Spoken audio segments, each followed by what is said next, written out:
తరాలు చూడాలట. కానీ శాస్త్ర ప్రకారంగా అటు 3 తరాల గురించి ఇటు 3 తరాల గురించి ఒకరికొకరు చెప్పుకోవడం జరుగుతుంది. అందులో భాగంగా ముందుగా అమ్మాయి పుట్టుపూర్వతరాలు అబ్బాయికి చెప్తున్నాం, శ్రద్ధగా వినండి. చతుసాగర బృందంగో బ్రాహ్మణేభ్య శుభం భవతు.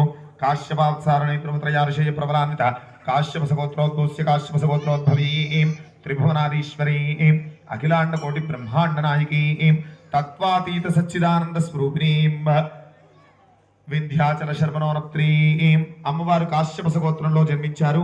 వింధ్యాచల శర్మ గారికి ముని మనవరాలట.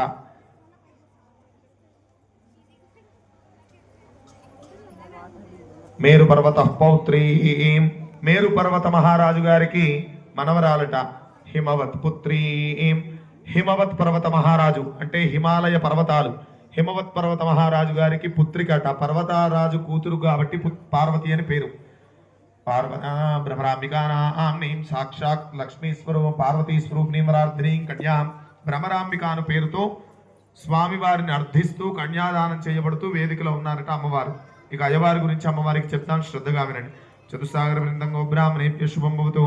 శివ పరశివ సదాశివ ఈశ్వరత్రయా ఋషేయ ప్రవరాన్విత పరశివ గోత్రోద్భవస్య పరశివ గోత్రోద్భవాయ త్రిభువనాధీశ్వరాయ. గట్టి చప్పట్లు కొట్టండి. మాంగళ్యతంతునా నేనా లోకరక్షణ హేతునా కంటే భద్రామి శుభగే లోకరక్షణ హేతవే. మాంగళ్యతంతునా నేనా లోకరక్షణ హేతునా కంఠే భద్రామి శుభగే లోకరక్షణ హేతవే. మాంగళ్యతంతునా నేనా లోకరక్షణ హేతునా కంఠే భద్రామి శుభగే లోకరక్షణ హేతవే. మాంగళ్యదానస్తు ముహూర్తకాలే సూర్యాదీనాం గ్రహాణం అత్యంతానుకూలితాఫల సిద్ధిరస్తు. హర నమః పార్వతీపతే హర హర మహాదేవ శంభో శంకర. జయ బలో బ్రహ్మరామ మల్లికార్జున స్వామి భగవాన్ కీ. అక్షదారోపణం కుర్యాత్.